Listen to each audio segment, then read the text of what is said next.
And without further ado, spawning up here in the top right position. Give it up for Good Games Gaming's Dream. And his opponent, down here in the bottom, picked up by the new team, Shopify Rebellion. He is our blue Terran player, BYUN.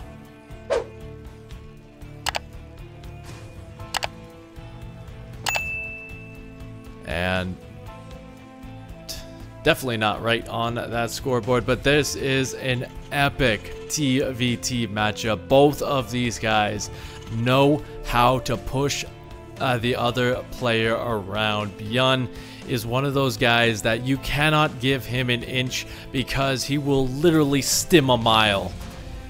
Dream as well is a very innovative player. He is the kind of guy who will literally punch your teeth in, and like as soon as you try and punch him back, tough luck. He's got a bunch of siege tanks all over the place in good positions to make sure that there is no counterattack.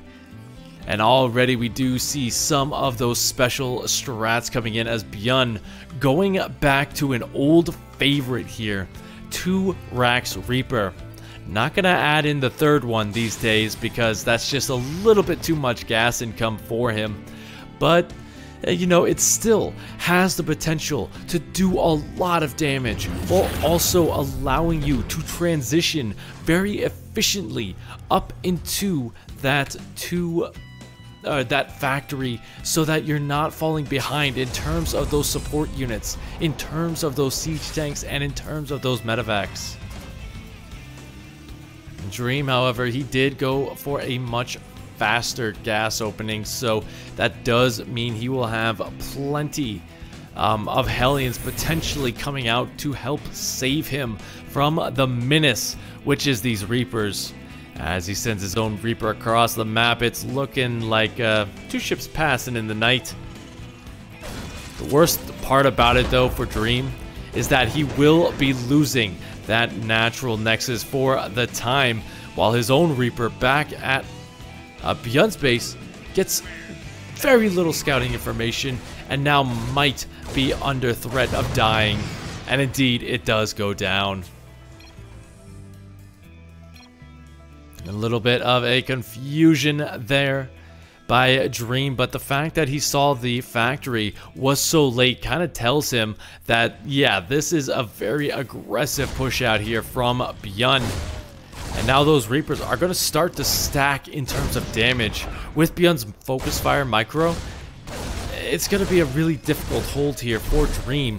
He's definitely going to have to keep that CC alive for as long as possible, if for anything, to just force BYUN to attack that, giving him time to build up his army.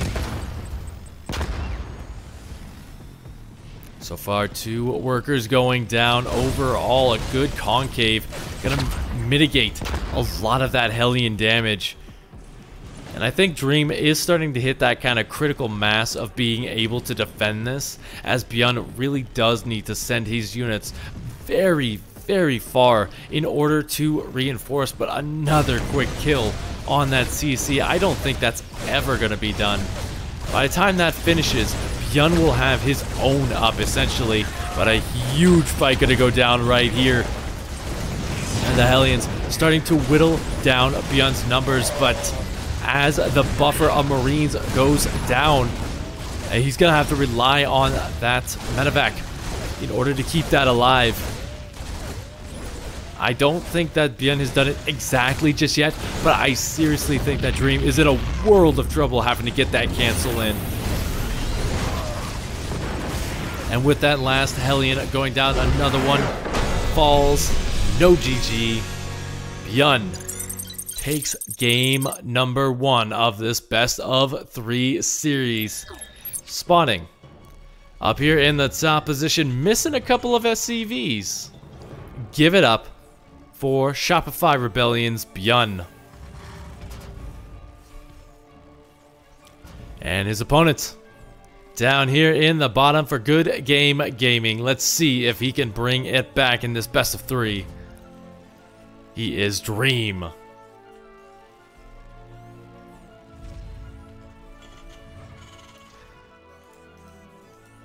About as aggressive as you can get with this positioning here as well. Looks like the name of the game is once again Reapers off of 2 racks.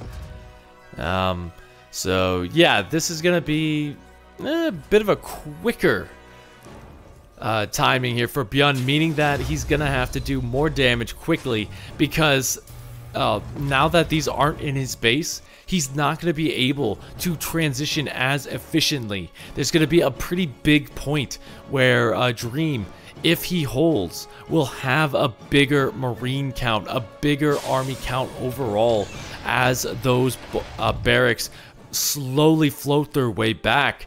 And that is something that BYUN is really going to look to avoid.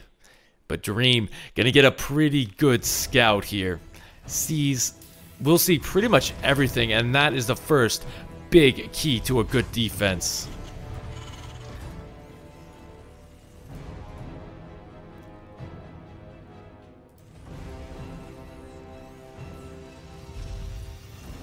So BYUN is putting a lot into the gas. From the looks of it, it looks like he might have just delayed his factory a little bit longer than he might necessarily have liked. And so with that, he's going to just, you know, sacrifice a little bit of that mineral income to get that back up, because this is a very gas intensive build overall. But the SCVs already having to be pulled, some good focus fire, going to delay that factory for as long as he possibly can. This is already a really good start for BYUN, but oh my goodness, a good start might not be enough, as losing both of those Reapers, and the third one gonna have to dance for his life on a hot bed of coals.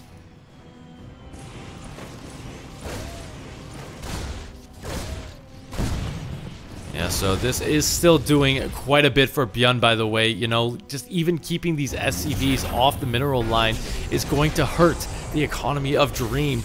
To kind of take a look at that income advantage with the Mule, it doesn't even matter that he is only on 1 base, because Dream is going to be having the same trouble for a lot longer. This time, though, I feel like he has built up a pretty good immune system versus this build, because of the fact that he was able to kill off so many Reapers so early on.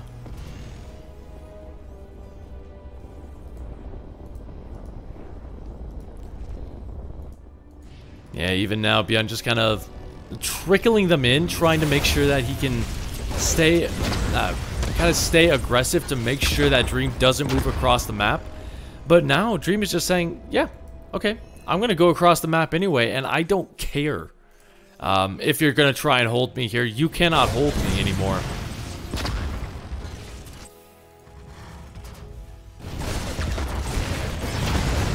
Pretty big shots going down right there. A lot of the Hellions going in, so a good micro battle there for BYUN, keeping so many of these Reapers alive.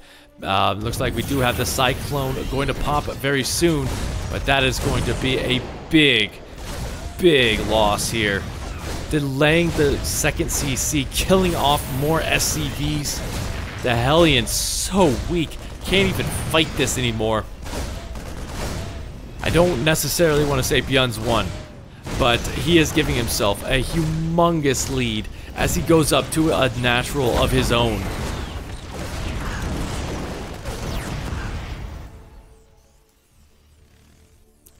So Dream down 14 workers to the 30 of BYUN.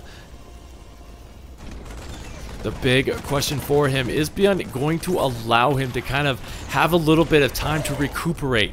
I hope the answer for BYUN's sake is no, because if you let Dream kind of rebuild here, then you're in for the long haul. Because TVT, the early game is about the micro. The early game, you need to be very crisp to get some damage done and to kind of slow down your opponent, because once you get to 3 bases where the Terran player's macro just really explodes into this huge war machine kind of strategy, that's the point where you just really lose control of the game if you try and focus on your micro too much. From then on out, it becomes positional. Now Cyclone's gonna trade out a little bit inefficiently there for BYUN, loses one of them and a lot of damage done on the other. So Dream just looking to do a little bit of a misclick there. Gonna force the lock on off of that Cyclone. And so I think from here Dream does need to kind of back off a little bit. The soft contain isn't going to work anymore as that siege tank gets up and ready in position.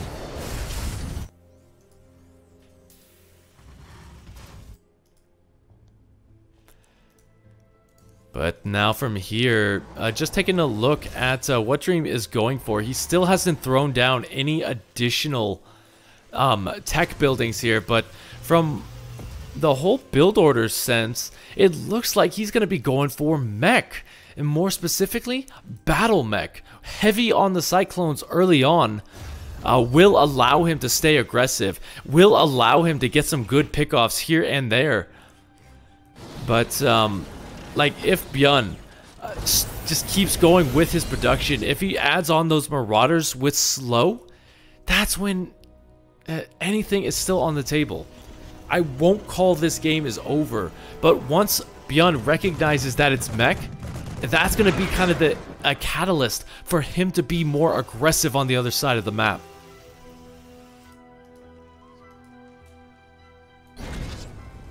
Now, the Banshee came in, got a little bit of damage done over there. The Raven gonna follow suit. As the Dream kind of just hanging out at the bottom of this ramp. The siege tanks not sieged up just yet. He wants to make sure that he doesn't lose those to the Cyclone. There we go, a little bit better there. And yeah, the extra factories coming in. He's going to be gaining that air control with the Viking. Looks like BYUN might have a little bit of an issue here, losing the Raven of his own. As we do see Dream, he had that Raven getting ready in position. I don't know what happened to it just yet. There it is. BYUN going to be moving out for a very committed assault. But it looks like Dream is going to beat him to the punch a little bit, but does he have enough at home to defend? Just trying to focus fire that down, but it's just not enough. 15 workers have perished. But now it is BYUN's turn. Siege tank doing wonders on the high ground, as Dream's still doing work in BYUN's third base. I gotta tell you, I think BYUN needed to do a lot more here. He's still trying to make it work. Even sieging up his tanks very far forward. He just took the hit. But now fighting outside of that range, he's gonna get maybe a couple of additional kills. But at the end of the day, he's gonna get cleaned up.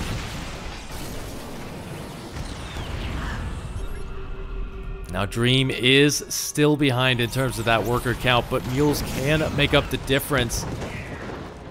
Neither side lost their third base. Both sides are just floating them back over right now. I think BYUN landed his for a bit so that he could utilize that energy as he continues this soft contain. As he gets cleaned up from this soft contain.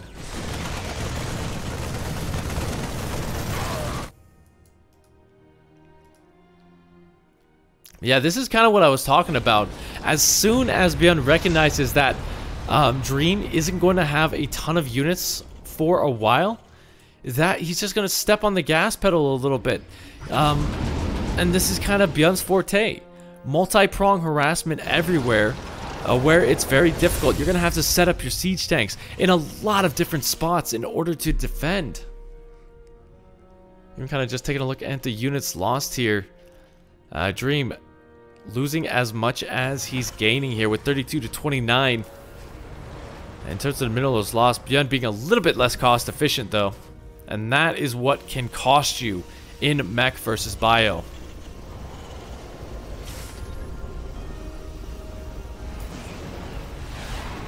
Now the Viking will find it. He will try and get on, but the units will unload. It's kind of a matter of what do you decide to go for, because these units are dead. Dead.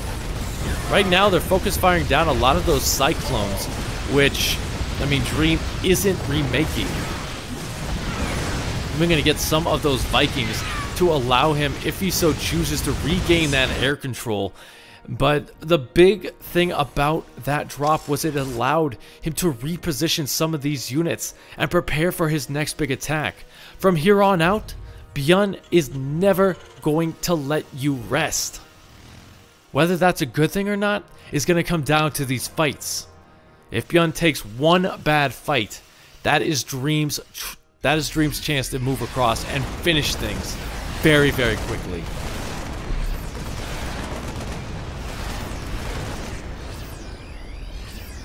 In terms of air control, let's take a look at that. It's 2-3 Vikings. BYUN going to be hitting in multiple spots as once the Liberator's not sieged up during this.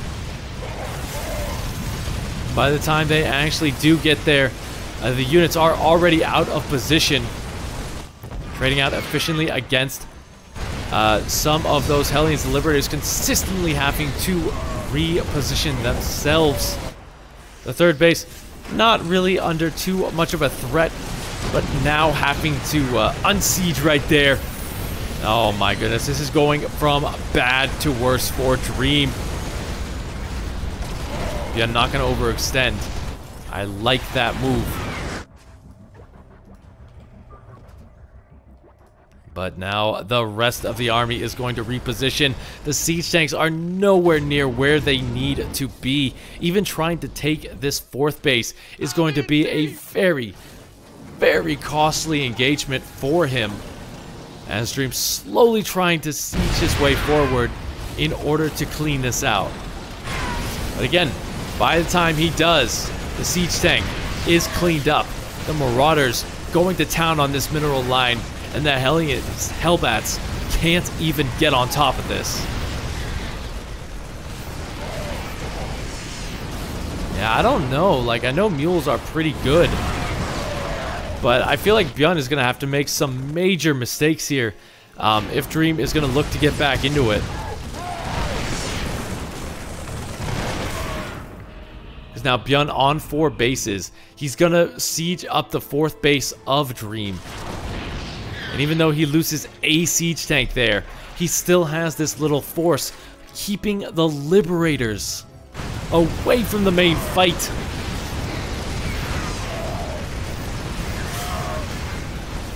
And Dream trading out a lot of these siege tanks. Effectively resetting that count. He only has 6 on the field now. That might seem like a big number, but at this point, you want at least 10. You don't want to be trading them out versus bio. That is a trade that is super efficient for BYUN. Trying to stem forward to get the Vikings, but he doesn't really have a lot of anti-air with this army. Could add in a Thor. Could add in some stuff like that. A very risky lift up there. Going to go for another big drop, however. Now Dream. Well, you know, he's been given a little bit of a room to breathe. He knows that this drop is more than likely coming, but he just needs to get his Vikings into position. If he can clean that drop out, that is his way to kind of equalize things a little bit.